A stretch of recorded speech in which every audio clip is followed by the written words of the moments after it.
Yo, what's up, guys? This is D Brown with Track Headz, and I'd like to welcome you to another episode of Track Headz. So today is going to be a very special episode. We're going to be talking about the first time I broke 50 seconds. So, I've been looking back at some of the videos that I've made previously, and a lot of people seem to have responded pretty well to the 100 meter, like how I broke or how I ran 10.6 for the first time.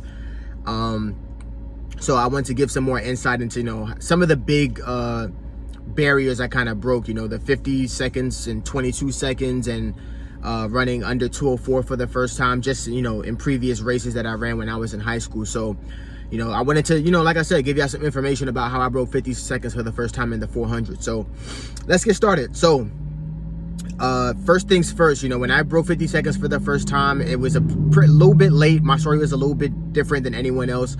I wasn't this phenom out of high school that was running like 47 and all these crazy times. Out of high school, I was running 11.2, I was running 22.48, and I was running a 400 of 50.17. All right. Typically, the way that I ran my 400s, because of the coaching and, the advice that I was pretty much given at the time, is I would just go out and set the pace really, really hard, like really, really heavy at the first 300 and just hang on for dear life. That's typically how I ran it pretty much my whole career, up until this moment, right? I would like split like probably 35.8 and die at like 16, 17 seconds to run 51, 52, sometimes even 53 seconds. I was fast enough, I had a 22.48 PR, but it just never happened while I was in high school. I also graduated when I was pretty early, like 17 years old. So, the coaching, didn't necessarily enable me to come up with a strategy to benefit the fact that I wanted to break 50 seconds and run 49 and run 48 and all these fast times. I also wasn't doing anything in practice to help with that too. So fast forward, I go to college, I run the 400 meter hurdles. I get down to like 54.7. I did a couple 50-second splits, but I just never really got my big progression from 50.1 my senior year of high school to 49, 48, 47 my first year of college. So when I got back home, I got back home in May, pretty early compared to, high school. And I got to work. I had a bunch of friends who I ran track with, and they helped me out. And I was able to break 50 seconds, and it definitely wasn't easy. I ran a track meet right after I left my first year of college, and I ran 2 400 meter races, right? So I ran a prelim and a final.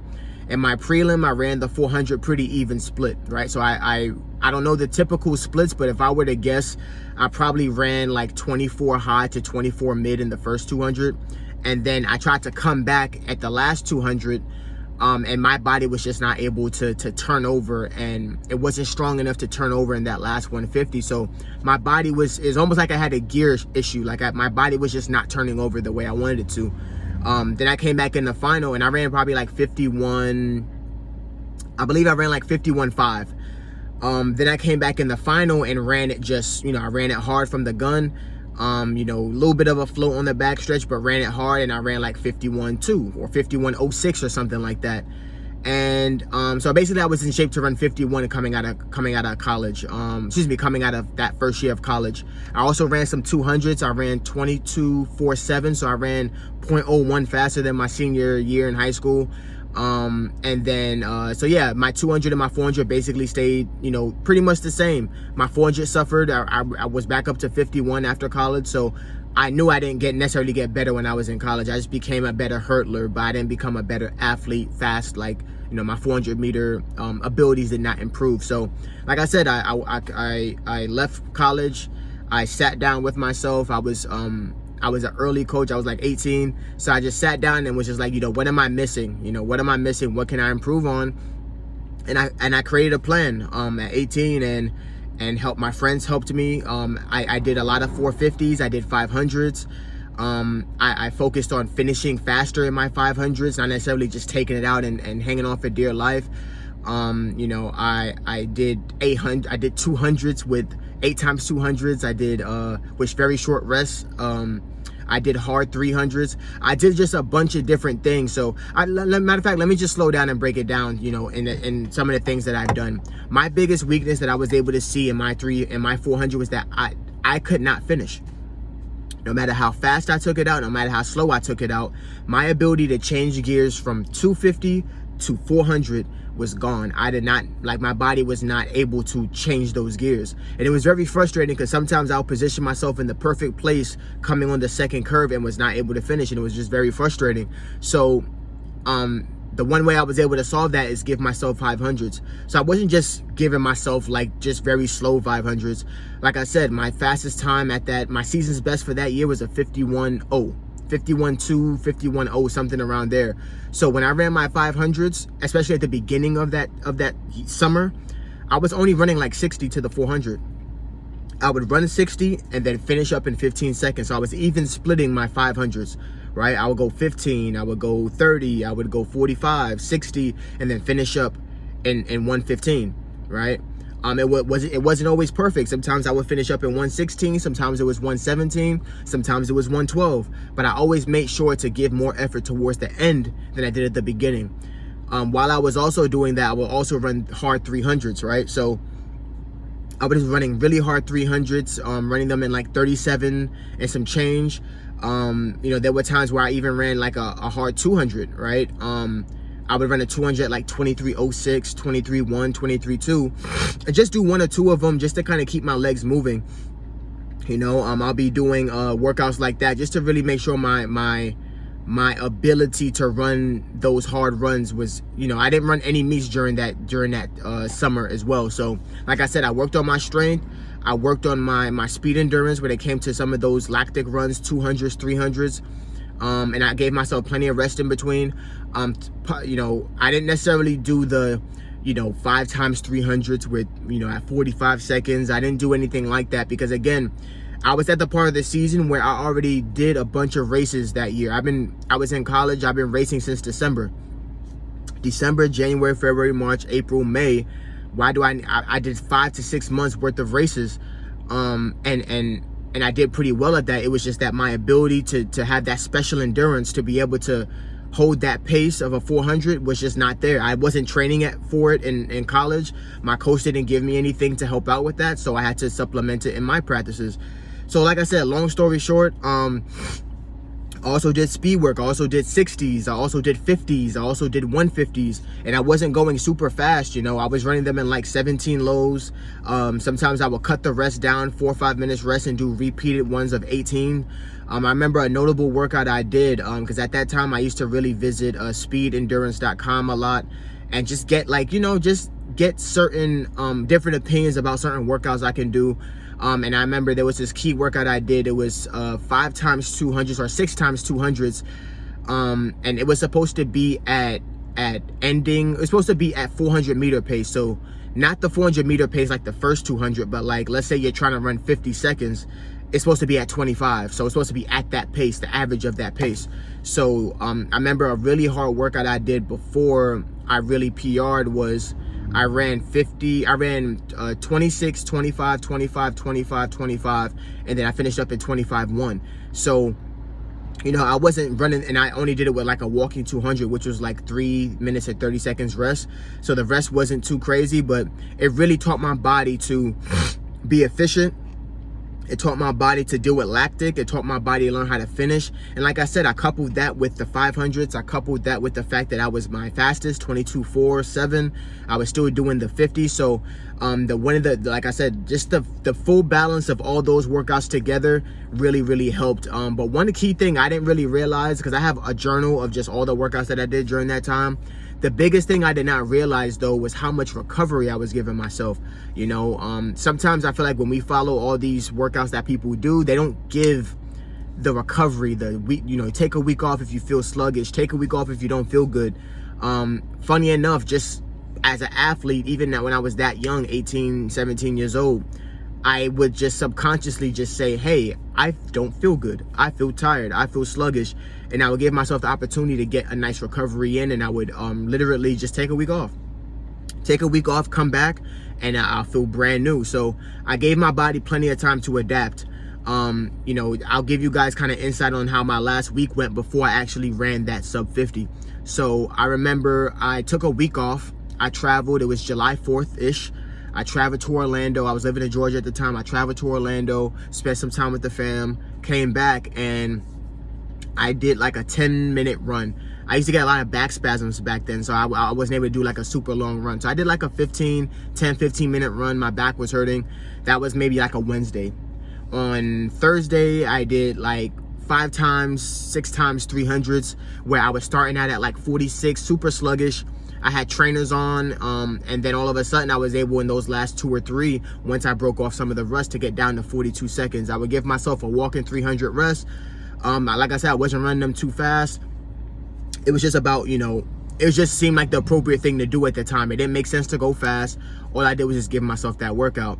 After that, I did, it was Saturday. I think that was Thursday's workout or Friday's workout. The next workout I did after that was, I did 5 times 200s. Again, I did 26, 25, 25, 25, 25, 25, and basically was able to average between 25 and 26 with that limited amount of recovery.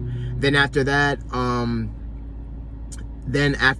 I did, during that time, I also did some 150. So I believe the workout went like this. I want to just be very specific. So I believe Wednesday, I did the long run.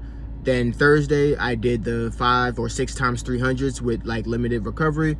Then I came back and did some 150. So I did 150s on Friday. Nothing crazy, like 4 times 150s at like 18 and some change. Then Saturday, I did 6 times 200s at 25 seconds. My first one was like 26. Then I gave myself Sunday off. Then Monday, I did a 450. So I did a 450, and woo, when I did that 450, I was just like, I was supposed to do 2 times 450s. That 450 I did, I split 53 through the 400 and just kept on going. I was able to turn over in the last part of the 150. I was able to shift gears. Like, I just felt really, really good. And I was able to finish up in like 58 seconds for the whole 450. So I was just like, yo, I feel strong. I feel like I'm in shape. I feel super strong. I feel good. And that same workout, I did a 250 and ran like 33 or 32 or 30, something like that. And I was just fully confident, like, I'm gonna be able to do something dangerous. That was on Monday. Tuesday, I took off. Wednesday, I had, Wednesday, I had, 6, I gave myself like 6 times 200s with like 60 seconds rest. I went 28, 27, 27, 27, 27. I remember the day, it was like a freaking tropical storm, and it was raining. It was on a concrete track. I was wearing flats. It was super slippery, but just my ability to be able to, you know, run while being in a nice rhythm and run and not think about the fact that, like, I was just able just to run, just like, you know, I wasn't running too fast. It was just really, really smooth. So then I take Thursday off. I have a nice ice bath, and I'm fully confident to go into Thursday, go into Friday and kill this meet. So I run a 200. I put myself in the 1, the 2, and the 4. So I run the 200 first. I go like 22.7. My body isn't like turning over or whatever the case is. And mind you, everything that I was doing, I wasn't necessarily training myself to run a fast 200. My main goal for that summer was to run under 50 seconds for a 400. Nothing more, nothing less, nothing extra. I had more than enough speed to be able to do it. Right, I've seen people do it off of having PRs of 23.5, 23 flat.